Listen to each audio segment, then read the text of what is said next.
how are you all? Today I want to talk about domestic violence. But I don't want to do it just for women. I want to combine it and explain why men stay in relationships that are abusive and women stay in relationships that are abusive. And it's a question that a lot of us might ask. So I'm going to start off first of all telling you about my own personal experience with domestic violence. Now, I was married to a fantastic person who was the father of my children, but I'll never forget when I first met this man after my marriage broke up, and I would have been about 26, 27. He came up and he asked me for a dance. Now, I had not been around men since I was 17 because I was married at 17, and no, it wasn't a shotgun wedding. I married him because I loved him and we had 2 children together who, you know, are the love of my life. However, he started off, when I first met him, I remember thinking when he asked me to dance, there was something there that gave me an instinct that he could be an aggressive person. But I remember also saying to myself, don't be so silly, okay? And he was very handsome and he ended up in my life. Now, thank God it only lasted 7 months, but I want to briefly cover why I stayed up to 7 months. The thing is, with someone who violates you, it is a lot about control and power over you. So when we first met, oh look, he was lovely for about the first 2 months.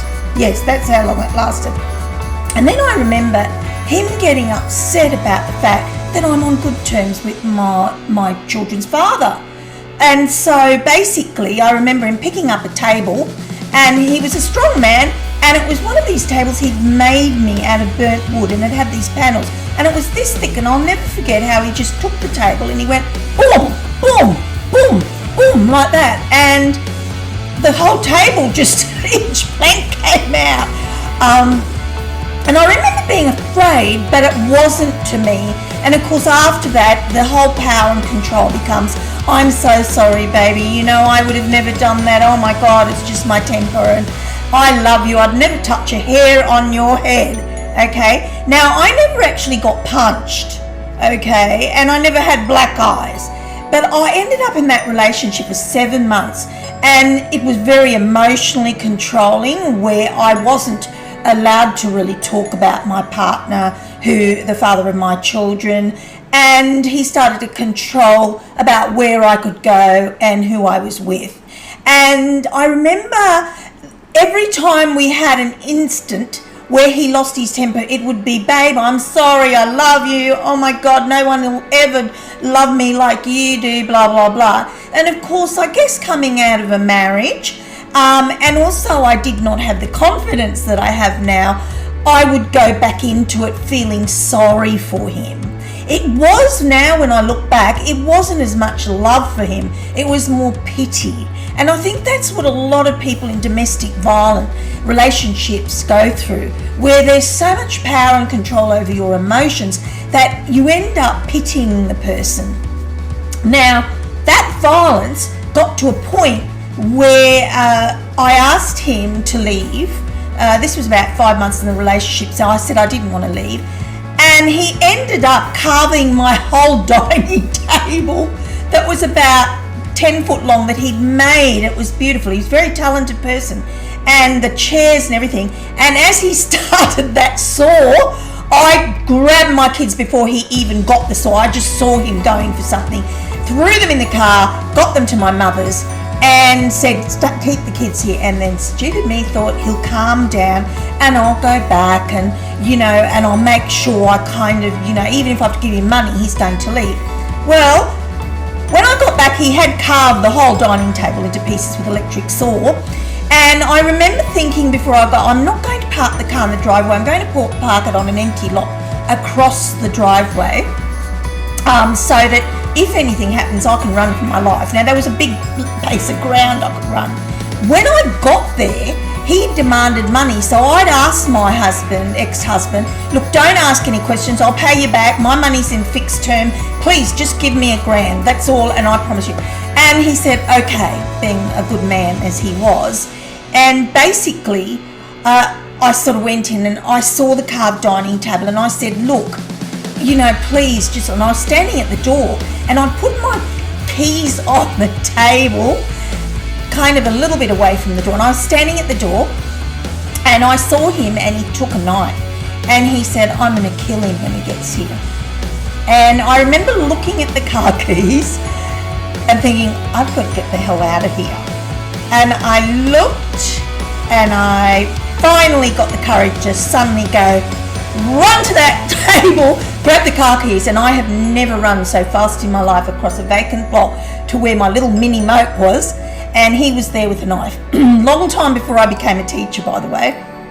And I remember jumping into the mini and slamming the locks on and him grabbing onto the roof racks, and I couldn't move the car. I found out later, when people are in that violent kind of anger, their actual strength is from the hormones that arise, and so they get this incredible power.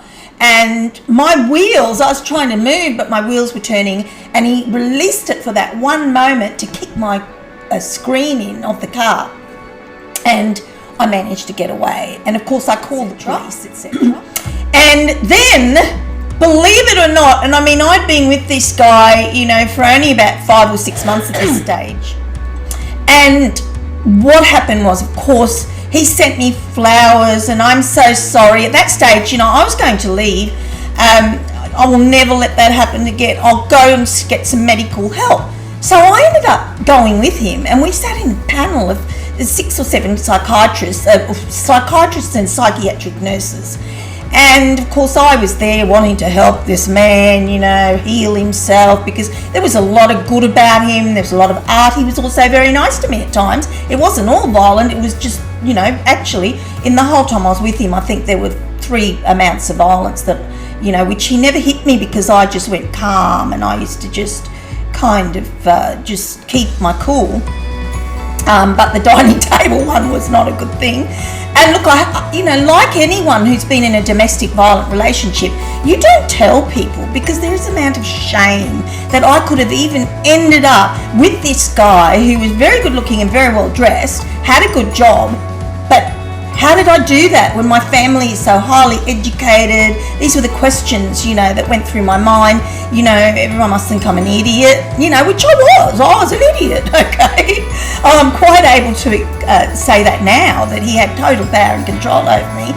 And so I remember him going in first to see this panel, a group of doctors and psychiatrists, and then they called me in, and these were their very words. He is, I believe they called him a bit of a sociopath or psychopath, I can't remember. But after talking with him, obviously they had more information, because he really did want to change and he really did want to get help. And I knew that, okay? So it was genuine. But when I went in, the psychiatrist said to me, you need to get out of this relationship before he kills you, because that's what's going to happen. So I wanted to share that story with you.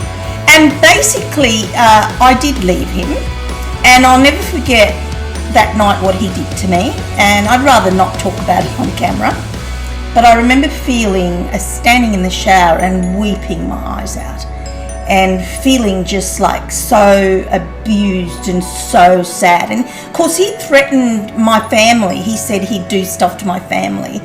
And anyway, finally he got out the door, and as he was leaving, he starts to say, I'm sorry for all the things he said, because emotional abuse, the emotional abuse made me feel so ugly, so awful about myself. And what he did that night was the worst experience, and I'm lucky to have my life, really, from what he did. And he walked out the door, and I'll never forget, thank God he's gone. And my mother sent me, my uncle's a professor at Armidale University, and so he paid for me and my children to go there for a few weeks and just not be near him. So I was so grateful to my mum for asking her cousin to do that for me. And also Auntie Irene and Uncle Bernie, although they're no longer here, thank you so much for what you did for me. But when I came back after a few weeks, this guy comes knocking on my door again, and stupid me lets him in. I had no intention of being with him. So he starts to tell me he loves me, blah, blah, blah, and he's so sorry again. And I said, no, sorry, it's over, And he suddenly looks at me and he says he threatened to physically violate me sexually.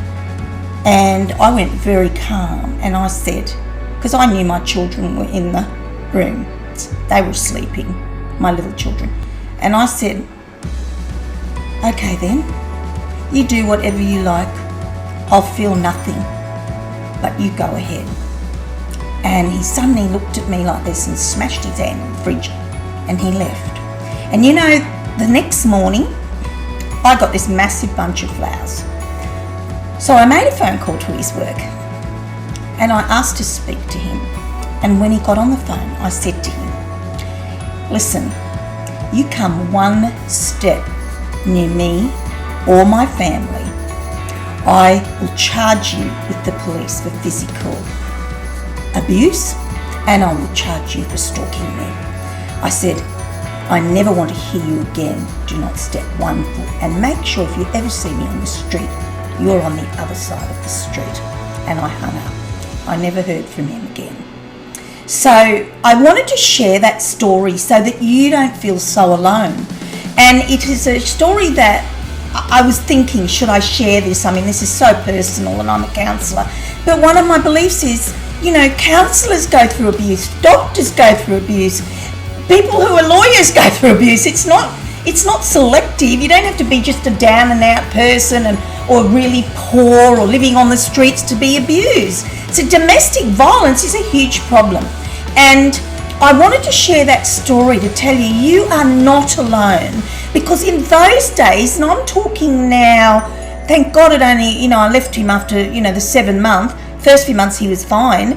And there was not the help there is now. Now I've got a video on my YouTube channel and I really, really want you to watch it because it shows how to get out. You know, it gives you all the steps of what you need to do, like making sure you packed a bag and you've left it at a friend's place, make sure that you change your email addresses, make sure you clear history on your computer, etc. So I'm not going to go over all of that again, but I want to tell you why people stay.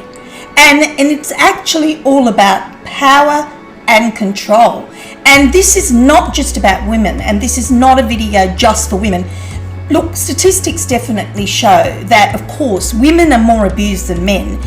But actually, I looked at some stats in the UK, and it's like 2 out of every 5 men get abused and 3 women get abused. So, you know, it's almost similar, but the only difference is, I guess, there's a more homicide with women, although women have murdered men, and that's not to be forgotten. Women have cut men, and quite frankly, what happens when women abuse men, because of their lack of power often, they'll wait till they're asleep and they might cut their hair, or they'll, you know, burn them and they wake up, or they'll throw hot scalding water on them, or they'll kick them and punch them. And a man who's not abusive will not retaliate. And often when a man does retaliate by trying to hold her, she'll scream, oh my God, you're abusing me, you know. And half the time men don't even report abuse, and when they do, the police don't even listen to them because it's not considered like, oh yeah, man, you're a man, how can someone abuse you? A woman, a little woman. Believe me, and some women aren't that little either and quite powerful. It does happen to men, and it's happened to friends of mine who are men, and it's not always physical. It can be emotional, calling them disgusting names, you know, faggot, you're like a weakling, you know, you're useless in bed, or putting them down all the time in front of their friends. Now, this is not just for men. This happens with women too. That's the same type of abuse that happens to women. And as someone keeps on saying these words to you and making you feel like a total piece of crap, okay, you can't help but start to think you're a total piece of crap. And I think I came out of that relationship really damaged, even though it was only 7 months, damaged about my physical beauty, because he knew that one of the things that I was really, you know, thing about, I'd had babies and I had that little tum-tum, you know, that tummy we get girls sometimes. And so he actually attacked that the day he was leaving. And even though he said sorry, it was always there. And you know, I never told anybody or shared any of what he'd said to me, because some of the things he said to me were so degrading as a woman, to tell me about certain aspects of my body that he I remember saying, I said I loved it, but I was lying, you've got this and you've got that.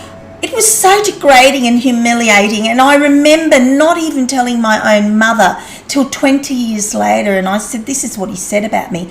And, of course, now I realise, hey, I'm beautiful. Okay, and I know now what abuse is, but it's taken many years also, just off that 7-month relationship. That's why I'm very careful who I would actually offer my life to. And so I'm saying to you, if you're in domestic violence, whether you're a male or a female, you are trapped by the power and the control. And with men have a great commitment that they feel. Often men who come and experience domestic violence feel like, okay, I made a commitment, better or for worse. And okay, like she's an alcoholic or she's doing drugs, but I committed myself. And so they don't feel that they can leave. They think, well, it's kind of their duty to try and stay with them. And that is what good men do. And it's also because of the power and control. The same thing that someone will say to you, oh baby, I can't live without you, darling. I'm really sorry, I'll never do it again. Of course they're going to do it again and again and again.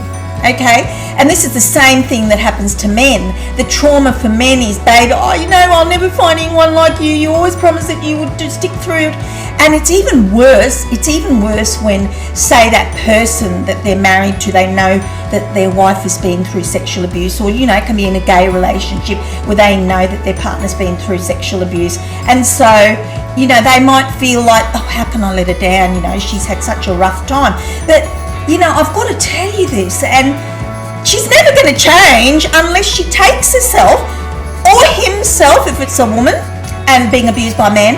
They're never going to change unless they pick themselves up and they say, I am going to get help, and they commit to that help.